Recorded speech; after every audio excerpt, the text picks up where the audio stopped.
My name is Sarah Blackwood, and I have been a wilderness guide in the Alaskan interior for 17 years. Before I tell you what happened on March 15th, 2019, and why I'm finally breaking my silence after what we found last month, I need you to understand something very clearly. If you're planning a trip to Alaska, if you're one of those adventure seekers looking for the last untouched wilderness on Earth, you need to hear this. What I'm about to tell you could save your life. Before continuing, if you subscribe and like the video, you will be contributing greatly to the continuation of new stories to come. Drop a comment right now. Are you from Alaska? Have you ever been out in the backcountry during winter and felt like the silence itself was watching you? I'm curious where in the world you're watching from, because what I'm going to describe, what happens in a specific 47 square mile area, roughly 80 miles northwest of Denali National Park, this isn't something that stays confined to one place. After what happened to the Hendricks group, after we lost 3 more people last month in the exact same way, I can no longer follow the protocols. I can no longer stay quiet about what the Alaska Department of Fish and Game has known since 1953. There is an area we call the Kigatlik Valley, though that's not what it says on any public map. The Athabaskan people who lived in this region for thousands of years had a different name for it, something that translates roughly to the place where time folds back on itself. But most locals just call it the Valley of Hours. It's accessible only by bush plane or a brutal 3-day hike through terrain that kills the unprepared. And even in summer, the temperature rarely climbs above 40 degrees. In winter, which lasts from September through May, it's a frozen hell where the sun barely crests the horizon and the temperature regularly hits -50. I've guided tourists through grizzly country, led climbing expeditions up glaciers that could swallow a city block, pulled hypothermic hikers out of whitewater rivers, and watched every kind of human courage and stupidity you can imagine. I was trained in wilderness medicine, survival tactics, and search and rescue operations.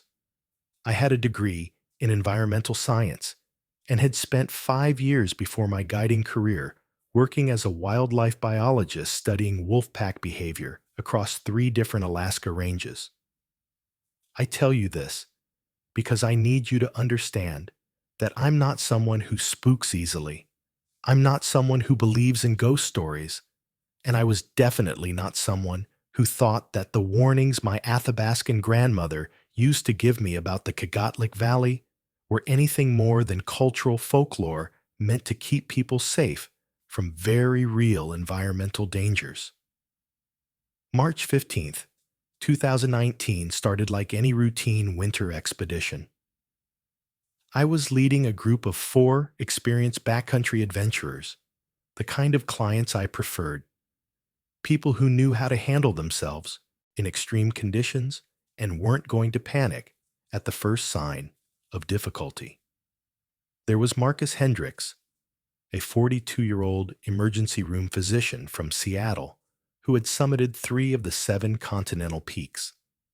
His wife Jennifer, 39, a former Army Ranger who now worked as a corporate security consultant. Their friend David Chen, 35, a software engineer who spent every vacation pursuing extreme outdoor activities. And finally, Claire Morrison, 28, a wildlife photographer from Vancouver who had spent 2 years living in a remote cabin in the Yukon documenting lynx populations. These weren't tourists. These were people who understood the wilderness and respected it. The plan was straightforward. A 5-day trek through the Kigatlik Valley, camping at designated sites, documenting the winter landscape for Claire's portfolio, and giving my clients the kind of authentic Alaskan wilderness experience that you can't get from the cruise ship ports. We flew in on March 14th in my friend Tommy's Cessna 185, landing on a frozen lake that served as our entry point. Tommy would return on March 19th to extract us from a lake 30 miles north. Everything was by the book. I filed our expedition plan with Fish and Game. We had satellite communication devices, emergency beacons, enough food for 8 days, and cold weather gear rated to -60. The first day was perfect, exactly what you'd hope for on an Alaskan winter expedition. Clear skies, temperature holding at -25, no wind. We covered 8 miles through old-growth spruce forest, the snow so dry and light it squeaked under our snowshoes. Claire was getting incredible shots of the landscape, that particular quality of light you only get in the Arctic winter when the sun stays low, and everything glows with this ethereal blue radiance.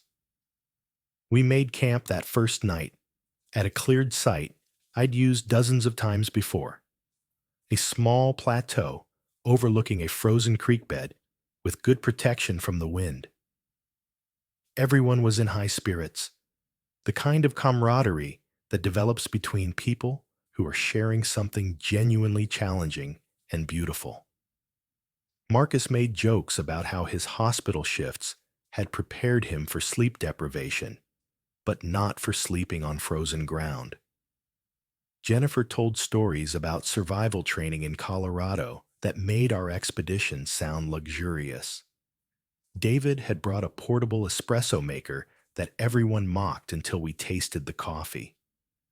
Claire showed us her photos from the day on her camera's display screen, and I remember thinking that this was going to be one of those perfect expeditions, the kind that reminds you why you chose this life.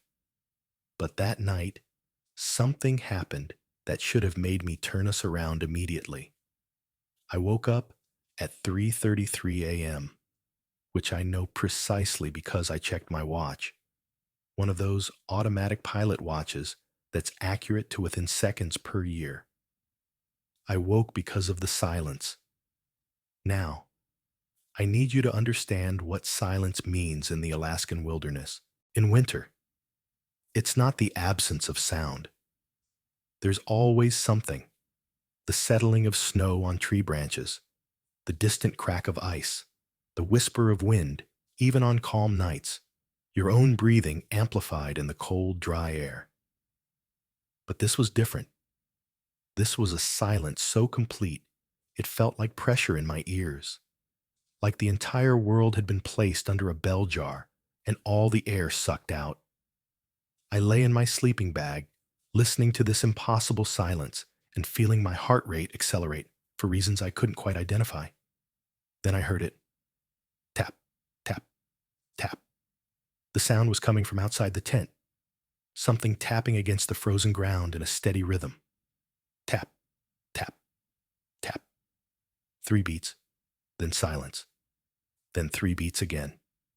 I unzipped my sleeping bag as quietly as I could and reached for the headlamp I keep in the tent pocket. But before I could turn it on, the tapping stopped. The normal sounds of the wilderness returned all at once: wind in the trees, the creek ice settling, an owl somewhere in the distance. I checked my watch again. 3:34 a.m.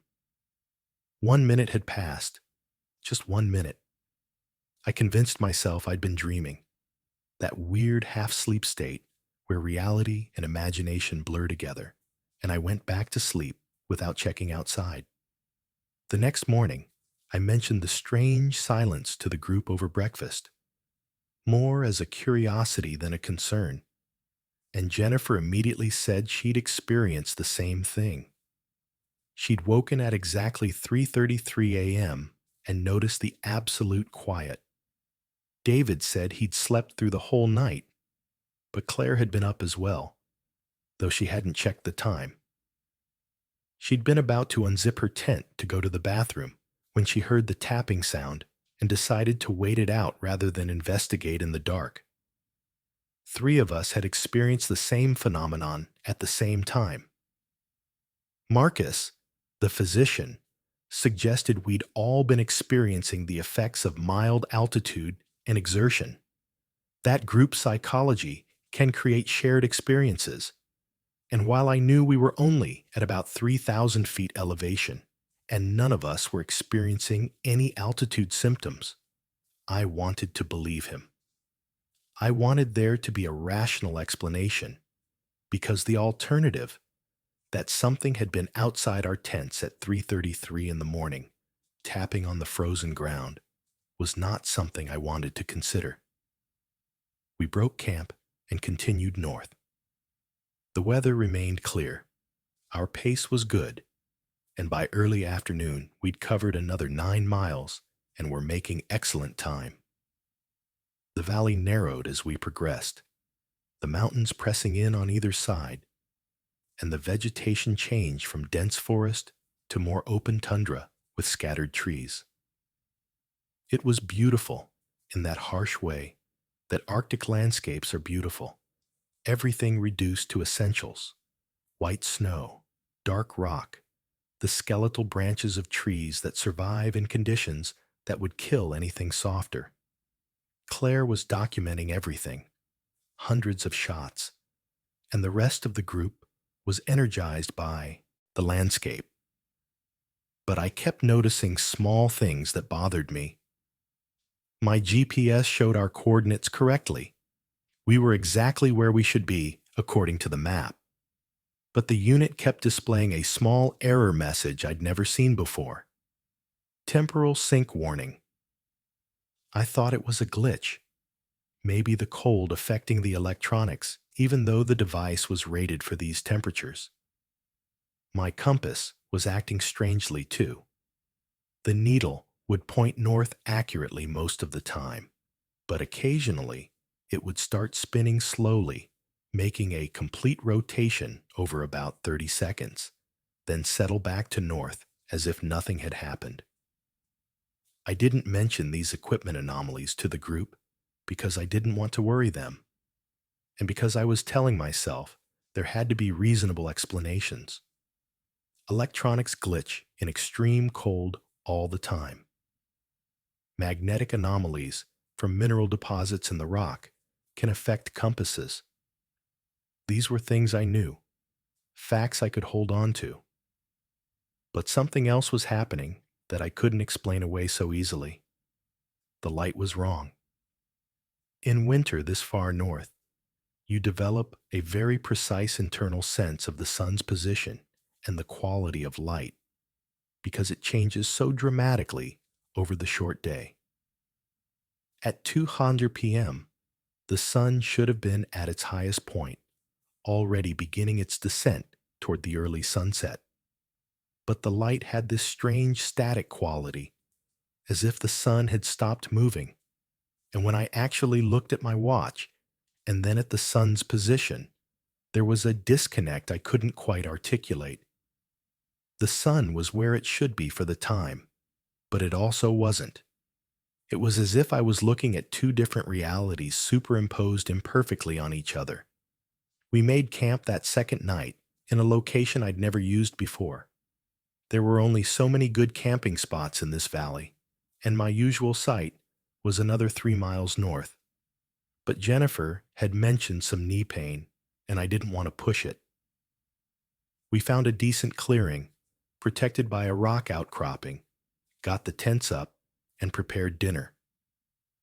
The temperature was dropping fast as the sun set, already down to -35, and we were all eager to get into our sleeping bags. The stars came out, that overwhelming display you only see in places with no light pollution. The Milky Way, so bright it cast shadows. Marcus, who was an amateur astronomer, set up a small telescope he'd brought and was showing us various celestial objects. He pointed out Polaris, then swung the telescope to Orion, then to Jupiter, which was visible just above the southern horizon. Then he stopped and made a confused sound. He looked up from the telescope, looked at the sky with his naked eyes, looked back through the telescope, and said, "That's not right." We asked what he meant, and he showed us through the telescope. He'd been looking at Jupiter. You could see the planet's bands and 3 of its moons clearly visible as points of light.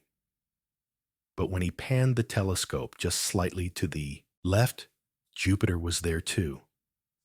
Same planet, same moons, in 2 slightly different positions in the sky simultaneously. We all looked through the telescope. We all saw it, and we all tried to come up with explanations.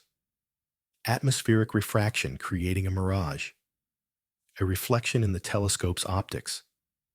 But Marcus knew his equipment, and he knew astronomy, and he was absolutely certain that what we were seeing was impossible. 2 Jupiters in the same sky, separated by about 2 degrees of arc. Claire tried to photograph it, but her camera kept malfunctioning. The display screen showing corrupted images, colors that shouldn't exist, static patterns that looked almost like interference. David suggested we were all suffering from carbon monoxide poisoning from the camp stoves, but we'd been following proper ventilation protocols and were showing no symptoms. Jennifer, ever the pragmatist, said we should all get some sleep and reassess in the morning. She was right, of course, but I could hear the uncertainty in her voice. Something was wrong with this place, and we all felt it, even if we couldn't articulate what it was. I couldn't sleep that second night. I lay in my tent, listening to the others breathing in their tents nearby and watching the display on my GPS slowly corrupt over the course of several hours. At first, it showed our coordinates correctly. Then the numbers started shifting, decimal points wandering, digits changing randomly. By midnight, it was showing coordinates that would place us somewhere in the middle of the North Pacific Ocean. My watch was acting strangely, too. I have a habit of checking the time compulsively, probably averaging once every 15 or 20 minutes, even when I'm trying to sleep. And I noticed that the intervals felt wrong. I'd check, and it would be 12:47 a.m. Then what felt like 20 minutes later, I'd check, and it would be 12:51. Only 4 minutes had passed. Then I'd wait what felt like just a few minutes and check again, and it would be 1:23 a.m., more than half an hour. Time itself felt elastic, stretching and compressing unpredictably. At 3:33 a.m., I woke again to that same impossible silence. This time, I was ready with my headlamp, and the moment I heard the tapping start, tap, tap, tap, I unzipped my tent and looked outside. The moon was up, nearly full, reflecting off the snow with enough light to see clearly. There was nothing there. No animal, no person, no explanation for the sound. But I could see footprints in the snow. Small depressions leading from the forest to our camp and circling each tent once before heading back into the trees. They weren't animal tracks. They weren't human footprints exactly either. They were more like impressions, as if something invisible and weightless had passed by and left only the ghost of its presence in the snow. I stood there in -40-degree cold, wearing just my long underwear, which should have had me shivering uncontrollably within 30 seconds, but I wasn't cold. The air felt warm, almost comfortable, which was completely impossible. I put my bare hand into one of the footprint impressions, and the snow there was hot, actually warm to the touch. And as I watched, steam began rising from the impression, as if whatever had made it had left heat behind. That's when I noticed my hand. In the moonlight reflecting off the snow, I could see it clearly, and there was something wrong with it. My skin looked normal, but when I held it up against the stars, I could see through it. Not clearly, not like glass, but as if my hand was only partially solid, as if I was fading into transparency. I pulled my hand back, looked at it in the ambient light, and it appeared completely normal. Solid flesh. I held it up to the stars again, and it was translucent. I did this several times. Normal, in direct light, translucent against the darkness, and I felt a fear that went beyond anything I'd experienced in 17 years of wilderness guiding. This wasn't a bear charge or a whiteout or equipment failure. This was reality itself malfunctioning, and I had no training, no protocols, no experience that could help me understand what was happening. I should have woken everyone immediately. I should have activated our emergency beacons and called for extraction, but I didn't. I told myself I was experiencing hallucinations brought on by cold or exhaustion or mild hypothermia, even though I knew none of those explanations made sense. I told myself that in the morning everything would be back to normal, that we'd all laugh about the weird night and continue our expedition. I told myself these things because the alternative was accepting that we were in a place where the rules of reality didn't apply, and I wasn't ready to accept that. Not yet. So I went back into my tent, got into my sleeping bag, and lay there watching my watch display the wrong time until morning came. When I emerged from my tent at first light, everyone was already up, and I could see from their faces that they'd all experienced something during the night. We gathered around the camp stove for coffee and compared stories. Marcus had woken at 3:33 a.m. and watched his watch hands move backwards for exactly 1 minute before resuming normal motion. Jennifer had heard voices outside her tent, dozens of voices speaking in unison in a language she didn't recognize, though she said some of the phonemes sounded like Athabascan languages she'd heard before. David had opened his eyes to find his tent filled with a blue light that cast no shadows, and when he'd looked at his hands in that light, they were old, wrinkled, and liver-spotted, his hands as they might appear 40 years in the future. Claire had seen her dead brother standing outside her tent. Her brother, who died in a climbing accident 7 years earlier, and he'd been tapping on the ground, tap, tap, tap, and looking at her with eyes that held no recognition. We sat there in the early morning light, experienced wilderness travelers all of us, and acknowledged that something was profoundly wrong with this place. I told them about the Kigatlik Valley then, about the warnings I'd heard growing up. My grandmother was Athabascan, from a village about 60 miles east of where we were camped, and she'd told me stories about the Valley of Hours when I was a child. I dismissed them as cautionary tales meant to keep kids from wandering into dangerous territory, but now I was remembering details I'd ignored for years. She'd said that time worked differently in that place, that past and future existed simultaneously, that people who went there sometimes came back changed or didn't come back at all. She told me about a mining expedition in 1953, 147 men who'd gone into the valley looking for gold and had never returned.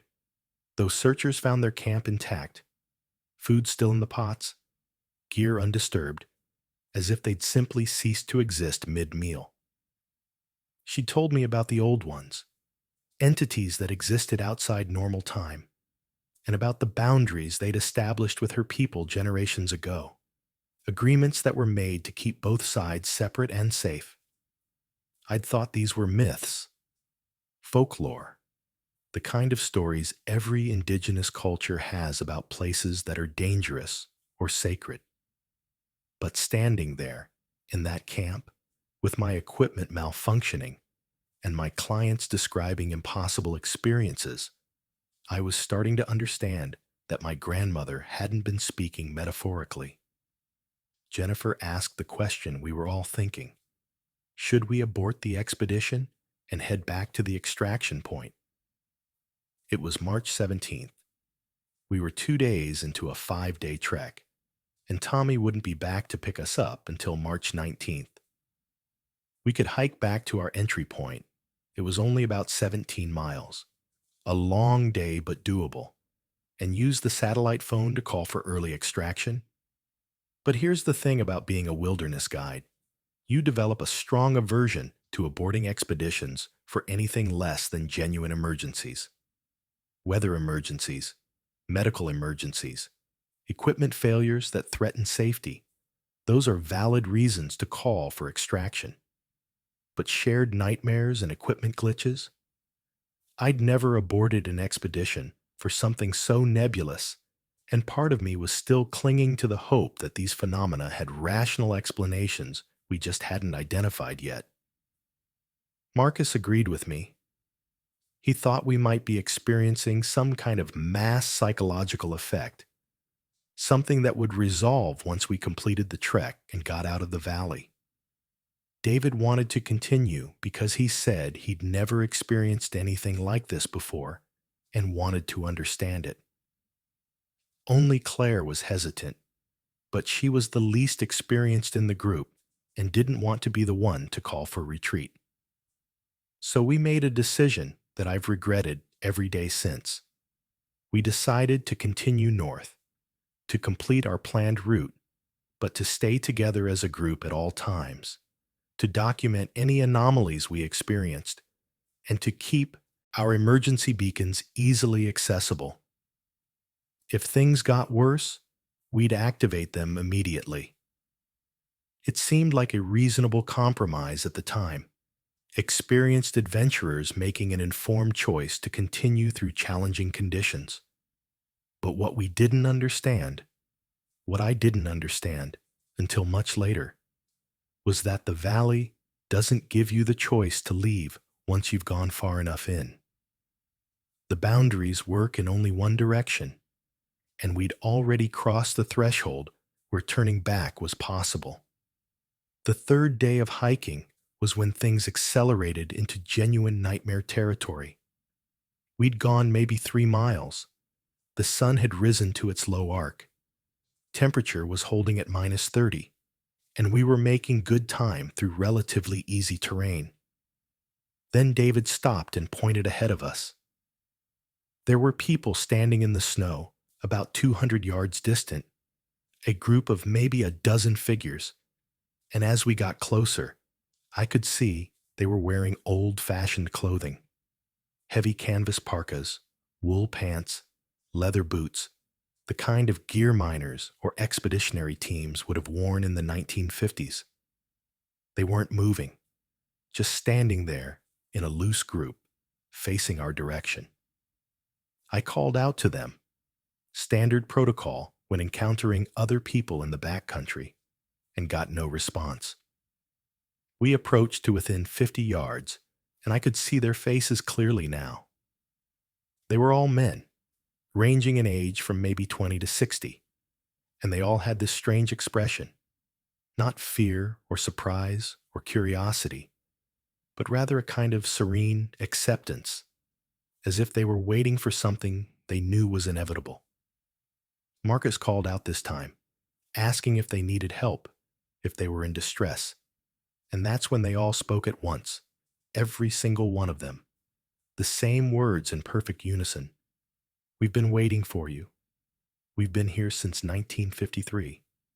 We've been here for 66 years, and 66 days, and 66 hours. Time isn't a line. Time isn't a line. Time isn't a line." Their voices harmonized perfectly, creating overtones that shouldn't have been possible from human vocal cords. And as they spoke the last repetition, they began to fade, not suddenly, but gradually, becoming translucent, then transparent, then simply gone. And where they'd been standing, there were no footprints in the snow, no disturbance at all, as if they'd never been there. Except Claire had been photographing them the entire time, and when we looked at her camera's display, the images showed not the men, but the landscape we were looking at now. Empty snow and distant trees, as if the camera had captured what would be there after they disappeared rather than what had been there when she pressed the shutter.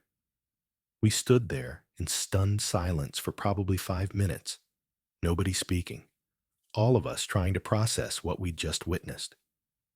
Then Jennifer, always the tactical thinker, said, 147 men in 1953. That's what your grandmother told you. We just saw maybe 12 of them. Where are the other 135? The question hung in the cold air, and none of us wanted to answer it because the implication was clear. They were still here, somewhere, existing in some form we couldn't quite perceive. Marcus tried to maintain his rational skepticism, suggesting mass hallucination, or maybe some kind of atmospheric phenomenon that had created a mirage. But his voice lacked conviction. We'd all seen the same thing.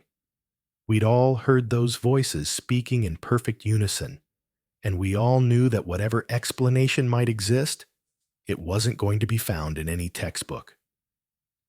We continued hiking because the alternative was standing still, and none of us could tolerate that. We had to keep moving, keep doing something concrete and physical. The valley narrowed even more, the mountains pressing close on both sides, and we were following what had once been a creek bed, but was now just a channel of ice and snow.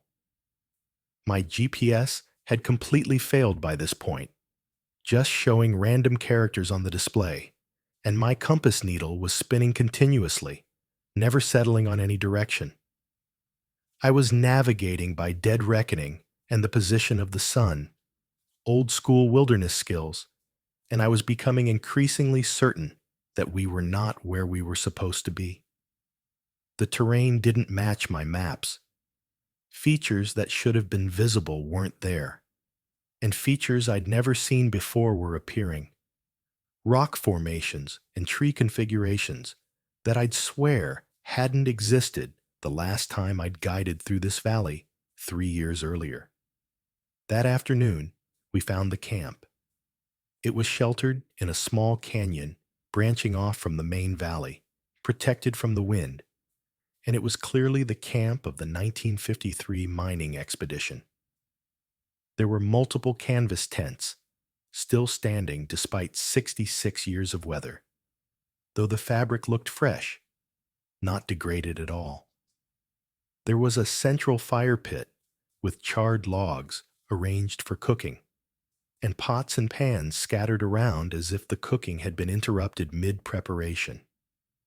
Tools were laid out methodically, shovels and pickaxes and gold pans, all in perfect condition. Personal items were everywhere, photographs pinned to tent walls showing families in 1950s clothing, a portable radio that looked like it should be in a museum, newspapers dated March 1953, a journal lying open with an entry dated March 15, 1953, exactly 66 years to the day before our expedition had started. The handwriting was neat and methodical, and the entry read, Day 12 in the Valley. We've made no progress on the mining claim because time keeps looping back on itself. Johnson swears he's lived this same day 4 times now. We see ourselves sometimes, walking through camp from hours ago or hours ahead, and we can't tell which is which. The indigenous guide we hired, John Nicolai, has been trying to tell us something about a boundary we've crossed, but none of us speak his language well enough to understand. 3 of the men have simply vanished, not gone, as in walked away, but ceased to exist mid-conversation, faded out like they were never here at all. I think we made a terrible mistake coming to this place. The journal continued for several more entries, each describing increasingly disturbing phenomena, men aging rapidly or regressing to childhood in the space of hours, people existing in multiple locations simultaneously, time running forwards and backwards, seemingly at random, and growing realization that they couldn't leave that every time they tried to hike out, they'd end up back at the camp without remembering the journey, as if space itself had folded to keep them contained. The final entry was dated March 23, 1953. We understand now. This place is a fold in time, a place where past and future and present all exist at once, where the linear progression we take for granted doesn't apply. The old ones that John Nicolai's people made treaties with, they exist here naturally. They are native to this place, and we are the intruders. They've been patient with us, trying to explain, but we kept misunderstanding because we couldn't conceive of reality working any way other than the way we're used to. Now we're becoming like them. We can see all our possible futures simultaneously. We can remember things that haven't happened yet. Some of us have accepted the transformation. Some are fighting it, and those are the ones who are suffering. If anyone finds this journal, know that we aren't dead. We're just existing differently now. Tell our families we're sorry. Tell them we're still here. We're right here. We've always been here. We always will be here. Time isn't a line. We photographed every page of that journal, though later we'd find that most of the photos were corrupted or simply blank. We searched the tents thoroughly and found more evidence of the expedition. Personal effects, more journals, photographs, maps marked with symbols we didn't recognize. And in one tent, we found something that made my blood go cold. A green canvas backpack with modern straps and buckles. And inside it, a driver's license belonging to Sarah Blackwood, my driver's license, the photograph clearly showing me, but the expiration date showing 2025, 6 years in the future from when we found it. How do you explain something like that? How do you rationalize finding evidence of your own presence in a camp that had been abandoned in 1953? Marcus suggested someone was playing an elaborate prank on us, but who? We were 30 miles from the nearest human habitation in one of the most remote places in Alaska in winter, and someone had somehow obtained my driver's license from 6 years in the future and planted it here? The explanation was more impossible than the phenomenon itself. Jennifer was the one who noticed the cold spot. In the center of the camp, roughly equidistant from all the tents, there was a circular area, maybe 15 feet in diameter, where the temperature dropped dramatically.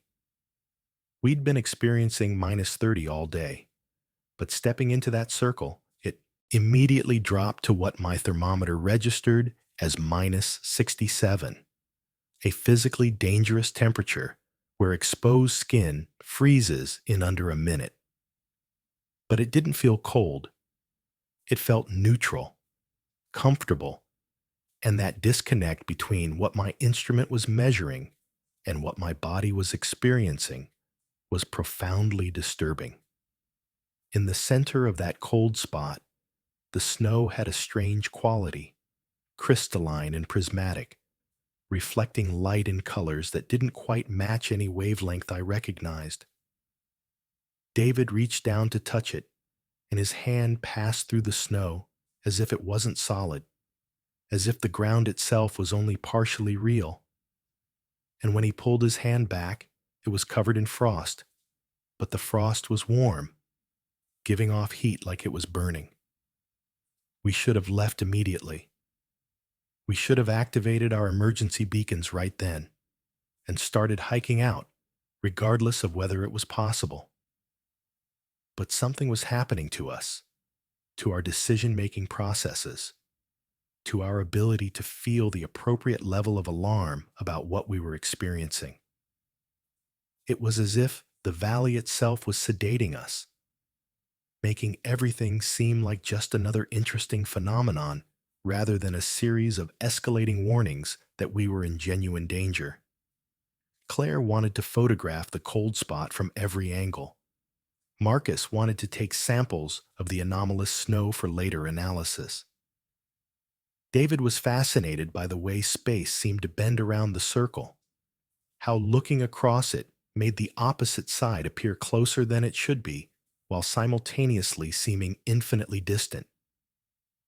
And Jennifer and I, we should have been the responsible ones. We should have been insisting on immediate evacuation. But instead, we were discussing whether we should camp here for the night to conduct more observations. So that's what we did. We set up our tents in the 1953 camp, using the same cleared areas those doomed miners had used, and we spent the afternoon documenting everything we could find. We took hundreds of photographs, knowing somehow that most wouldn't turn out, but hoping some would preserve evidence of what we were experiencing.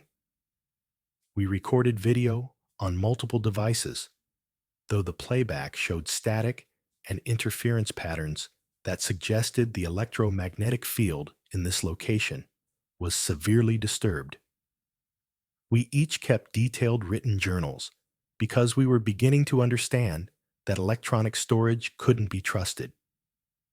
And as the sun set and the Arctic twilight deepened into full dark, we gathered around a fire we'd built in the same pit the 1953 expedition had used, and we tried to make sense of what was happening to us. Marcus had a theory. He'd been thinking about quantum mechanics, about the observer effect and the many worlds interpretation. And he suggested that this location might be a place where quantum effects operated at a macro scale, where the wave function of reality hadn't collapsed into a single defined state, where all possible timelines existed simultaneously, and we were experiencing them overlapping. It was an elegant theory, and it fit some of what we were seeing, but it didn't explain the intelligence behind the phenomena. It didn't explain the entities we'd seen or the deliberate nature of what was happening.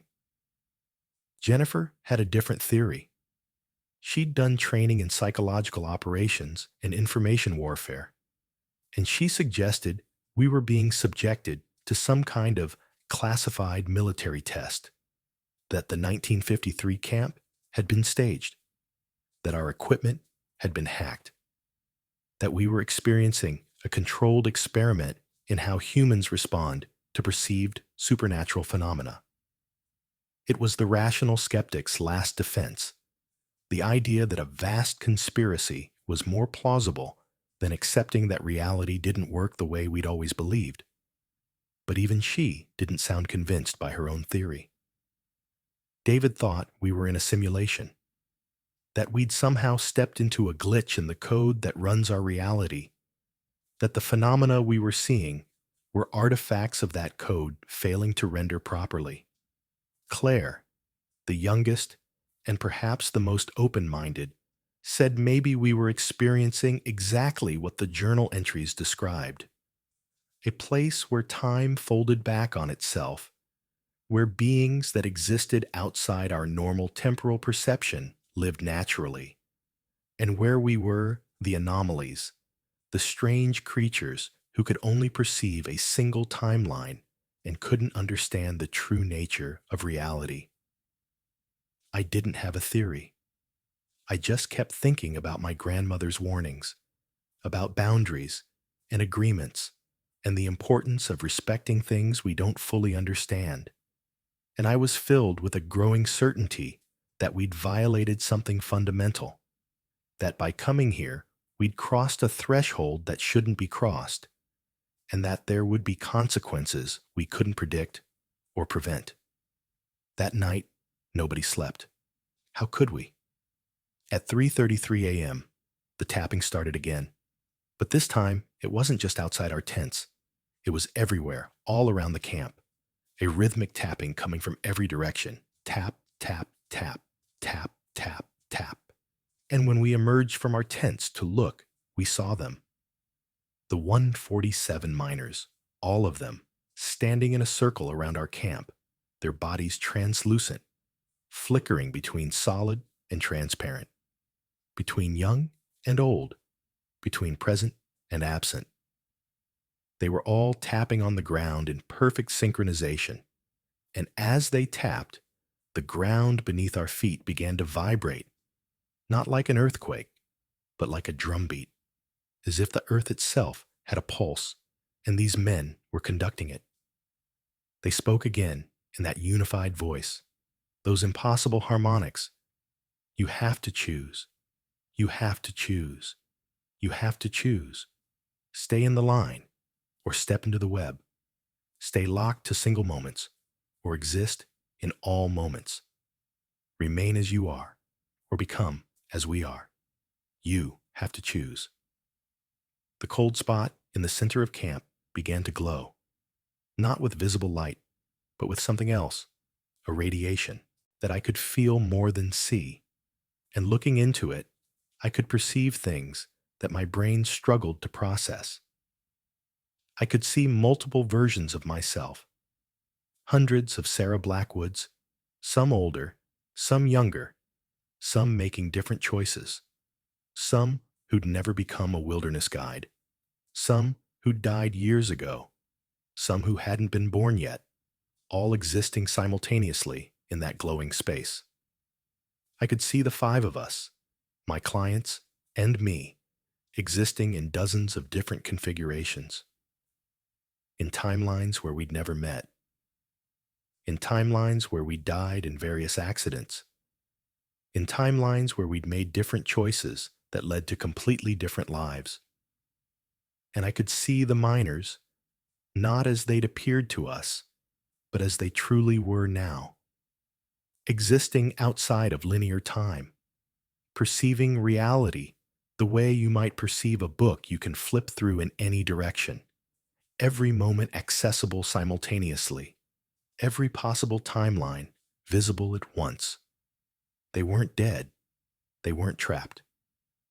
They'd been transformed into something that could perceive and exist in ways human consciousness isn't designed to handle. And they were offering us the same transformation. Marcus was the first to step into the glowing circle. He did it without discussion or hesitation, just stood up and walked forward, and the moment he crossed the boundary, his body began to flicker the way the miners' bodies had, solid, then transparent, then solid again. And he turned to look back at us with an expression of such profound wonder and terror that I'll never forget it. He said, "I can see it all. I can see every moment of my life at once. I can see my death, multiple deaths, all the ways I might die, all the ways I have died in other timelines. I can see my children's births, their childhoods, their adult lives, all simultaneously. Time isn't a line. Time isn't a line. Time is a web, and I'm perceiving all the threads at once, and it's beautiful, and it's horrible, and I can't go back. I can't unsee this. I don't think I want to." And then he was gone, not faded away, but simply not there, as if he'd stepped sideways into a dimension we couldn't perceive. Jennifer ran to the edge of the circle, calling his name, and David grabbed her arm to pull her back. But the moment he touched her, they both stumbled forward, past the boundary, and the same transformation happened to both of them, their bodies flickering, their expressions showing that same mixture of wonder and horror. And David said, "It's not a place. It's a state of being. It's how consciousness exists when it's not constrained by linear time. The old ones, they're not creatures. They're perspectives. They're ways of perceiving reality that humans can access if they let go of the illusion of sequential moments.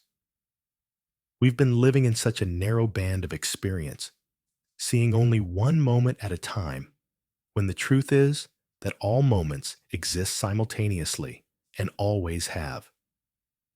Jennifer looked at me and Claire and said, "I'm so sorry. We can't come back. Once you see it this way, there's no returning to sequential perception. Tell my family I love them." Tell them I'm not dead. Tell them I exist in all my moments at once now, that every memory they have of me is me, still existing in those moments, and I always will be. Then she and David were gone too, vanished into whatever dimensional space Marcus had entered.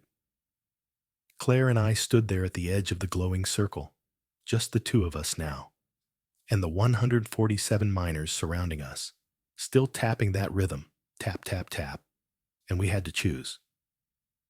The rational thing to do would be to run, to activate our emergency beacons, to get as far from this place as possible. But where would we run to?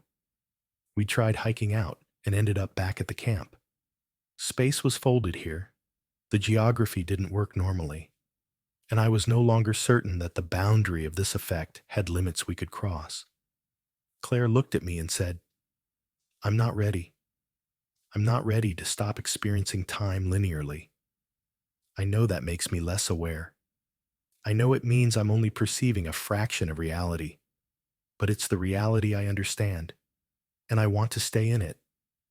Does that make me a coward?" I told her it made her human, that what was being offered wasn't an upgrade or an evolution. It was a fundamental change in the nature of existence, and there was no shame in choosing to remain as we were. But we couldn't both leave. I understood that somehow, understood it the way you understand things in dreams, not through logic, but through direct knowing. One of us had to stay.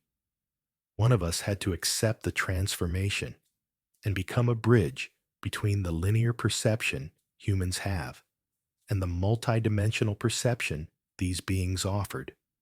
One of us had to become a guardian of this boundary, to help manage the interface between different ways of existing, to warn others away, or guide those who were ready to transform. The miners were all looking at me now, and I understood that they'd been waiting for someone like me, someone with connections to both worlds, someone whose grandmother had taught her the old stories, someone who could translate between indigenous understanding and modern rationality, someone who could hold multiple perspectives simultaneously, even if only metaphorically.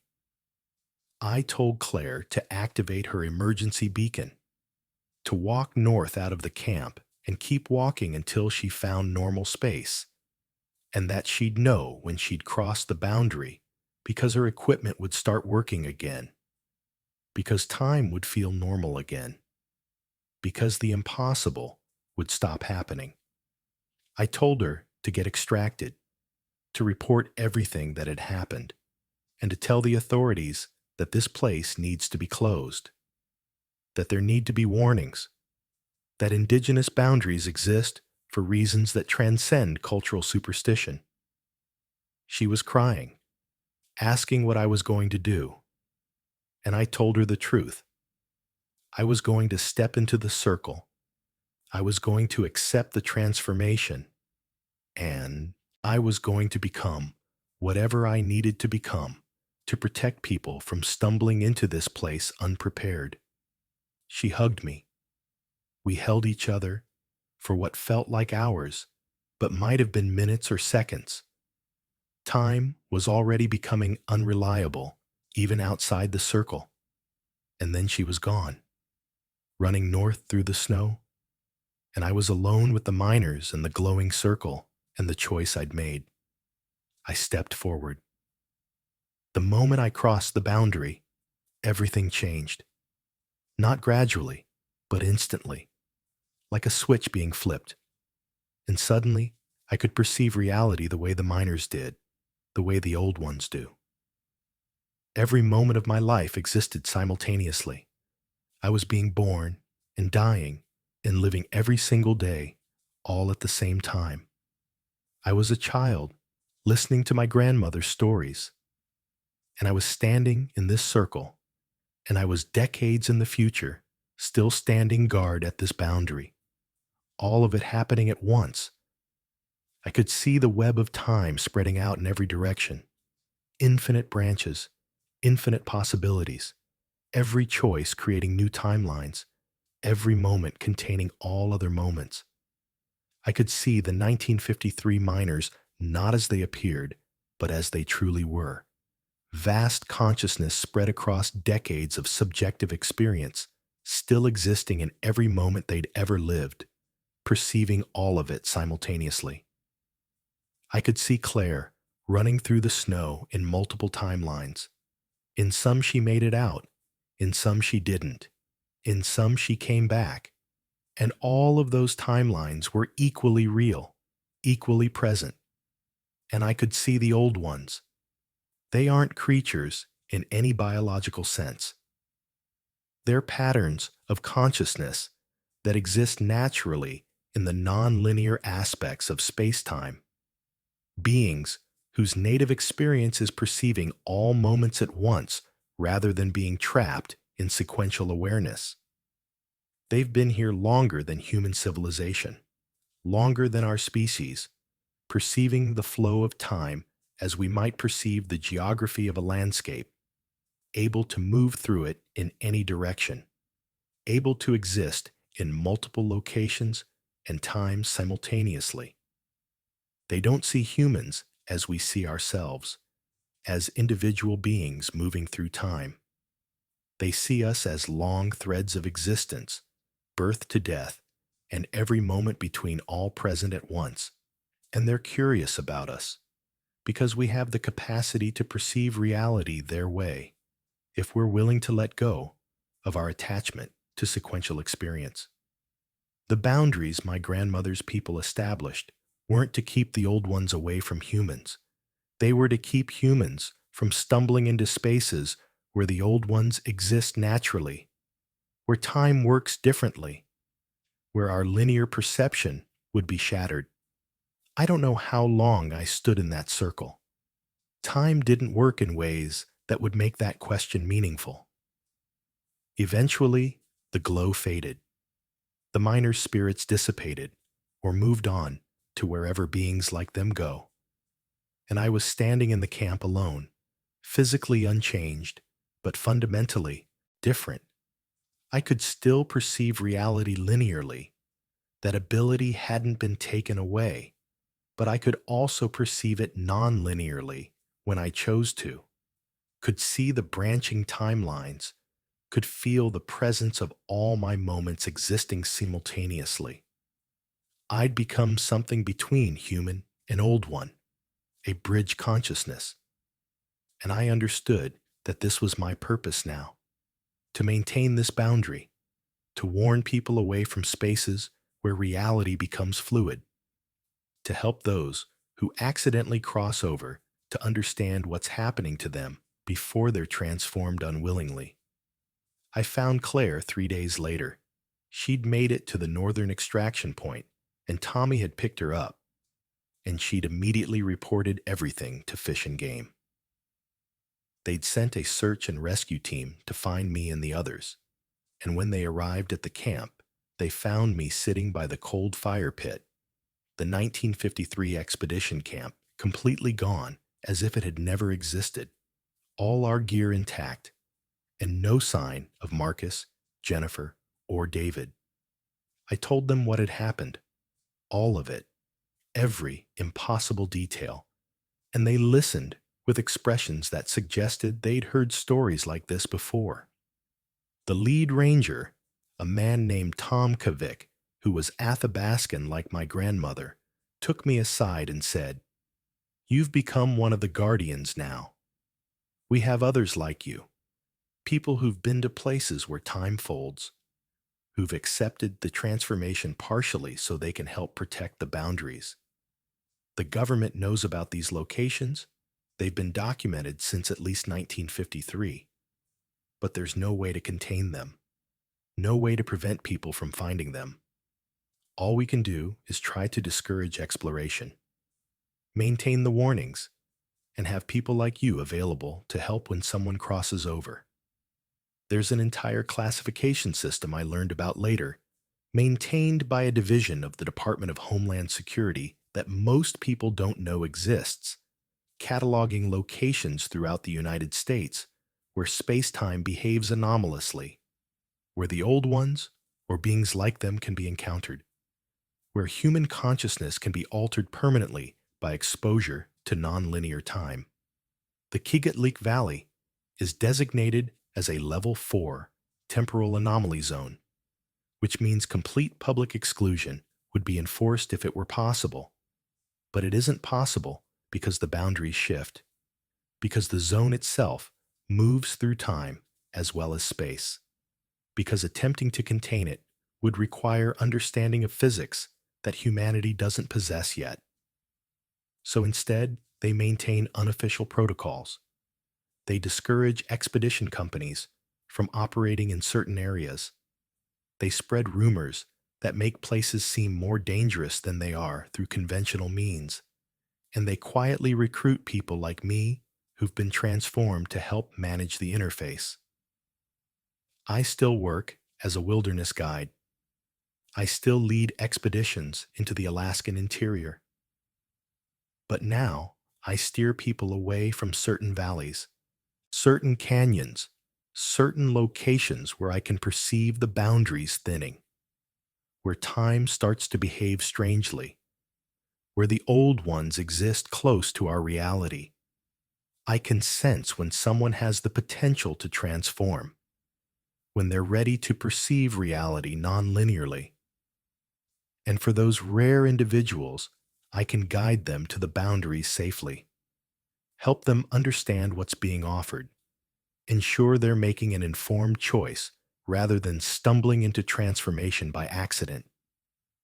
For everyone else, I keep them safe, keep them in the linear world where time makes sense and reality is stable, and you don't have to confront the truth that everything you believe about the nature of existence is just one limited way of perceiving something vastly more complex. Marcus, Jennifer, and David are still out there. I can perceive them when I shift my consciousness into non-linear awareness, existing in all their moments simultaneously, no longer moving through time, but occupying it all at once, transformed into something neither human nor old one, but something in between. They're not suffering, they're not trapped, but they can never return to linear perception. They can never come back to the world where time flows in only one direction. Their families were told they died in an expedition accident. Their bodies never recovered, which is technically true if you understand that they no longer have single bodies existing in single moments. They have bodies existing in all their moments, spread across decades of subjective experience. I've tried to explain this to the families, as much as I'm allowed to, under the various NDAs I've signed. But how do you make someone understand that their loved one isn't dead, but has been transformed into a different mode of existence? How do you provide comfort when the truth is more disturbing than the lie? Claire left Alaska after her extraction. She couldn't handle being here anymore, knowing what exists just beyond the normal boundaries of reality, and I don't blame her. She sends me messages occasionally, asking if I'm okay, asking if I regret my choice, and I never know how to answer. Regret implies I could have made a different choice, but I'm not sure that's true. I think I was always going to step into that circle. I think that version of events existed across all timelines. I think some transformations are inevitable once you get close enough to the boundary. But if she's asking whether I'm happy, whether the expanded perception is worth the cost of never being fully human again, that's a question I'm still trying to answer. I experience time strangely now. I'm writing this from a cabin outside Fairbanks on November 20th, 2024, but I'm simultaneously experiencing March 15th, 2019, standing at the edge of that glowing circle, and I'm also experiencing March 15th, 2025, exactly 6 years after the incident, standing in the same camp which appears and disappears according to patterns I'm still learning to understand. That driver's license Claire found in the tent, the one dated 2025, I put it there, or I will put it there, or I'm putting it there right now, depending on which timeline you're perceiving from.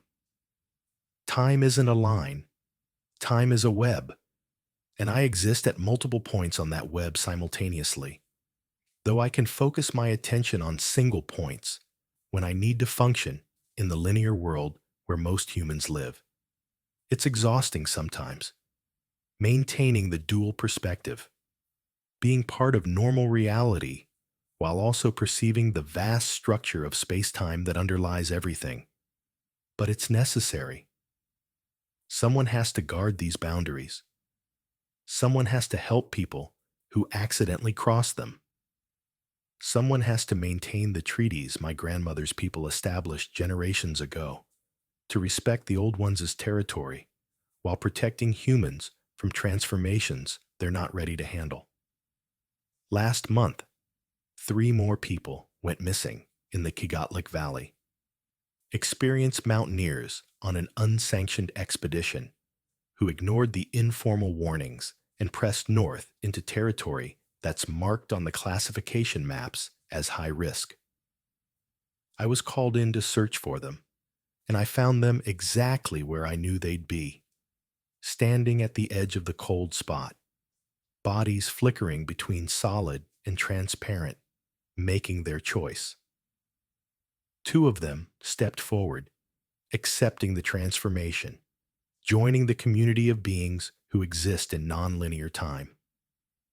1 stepped back, chose to remain human in the limited sense, and I was able to guide him out to safety. He'll never speak publicly about what he experienced. The NDAs and informal pressures ensure that. But he'll carry the knowledge with him, the understanding that reality is vastly stranger than most people comprehend, and maybe that knowledge will make him more careful, more respectful of boundaries, both physical and metaphysical. That's why I'm breaking my silence now, against protocols and against direct orders from the various agencies who monitor these anomaly zones. People need to know that places like the Kigatlik Valley exist. That time doesn't work the same way everywhere. That there are boundaries you can cross where transformation becomes inevitable. I'm not telling you to seek these places out. I'm not giving you coordinates or specific locations that would let you find them. But I am telling you that if you're exploring the remote wilderness, if you're going into places where few humans travel, pay attention to the warnings. Pay attention when your equipment starts malfunctioning in ways that don't make sense. Pay attention when indigenous elders tell you that certain places are forbidden or sacred. Pay attention when time starts to feel wrong, when moments stretch or compress, when you see things that shouldn't be possible. Those are all signs that you're approaching a boundary zone, and you need to decide immediately whether you're ready to risk transformation or whether you need to turn back while you still can.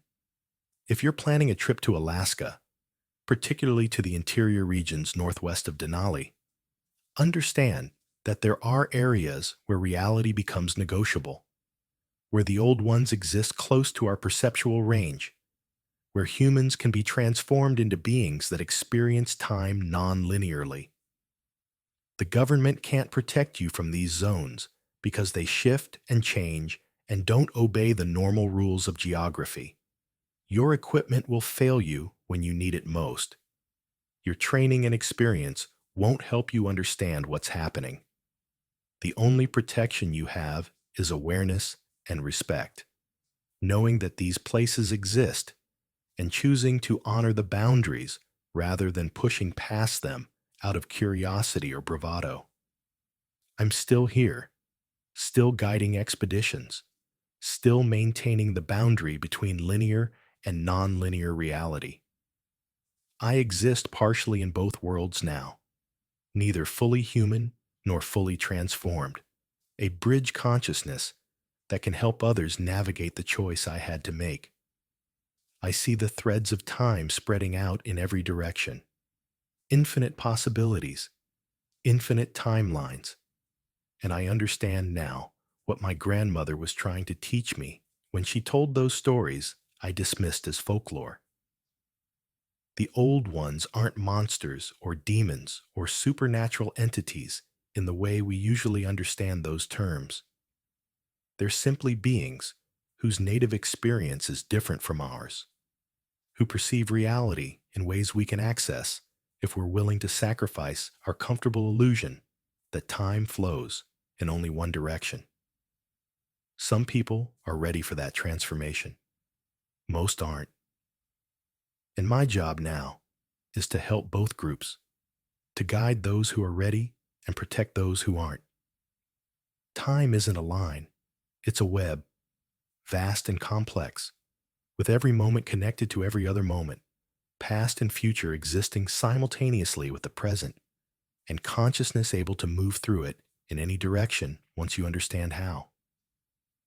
The Kigatlik Valley is a place where that truth becomes unavoidable, where the web becomes visible, where transformation becomes possible. Whether that's a gift or a curse depends on your perspective, on whether you're ready to let go of linear perception, on whether you can handle existing in all your moments at once rather than experiencing them sequentially.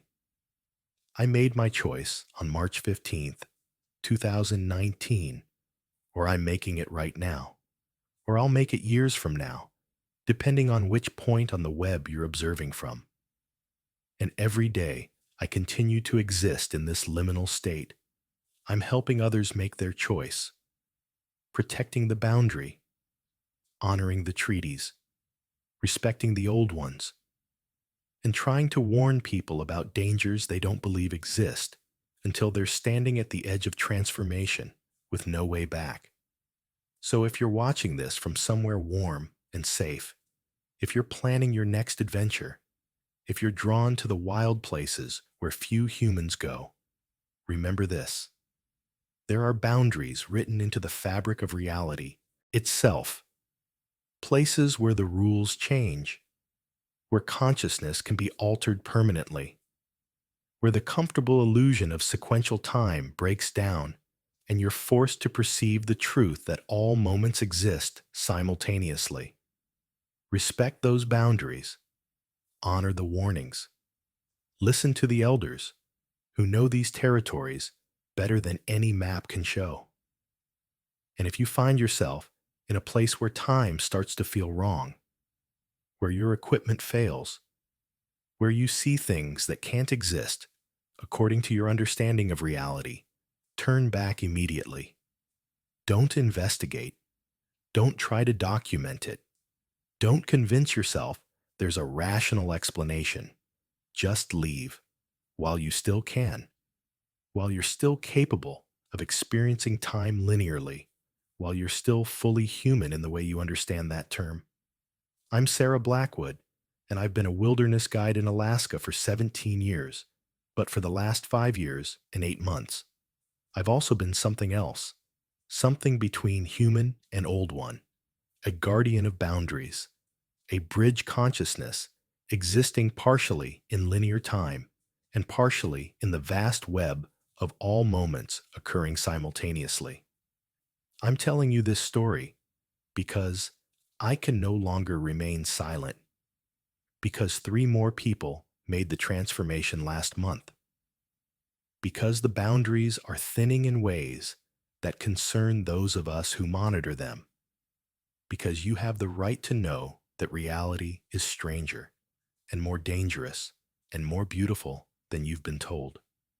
Time isn't a line. The missing hours are never really missing.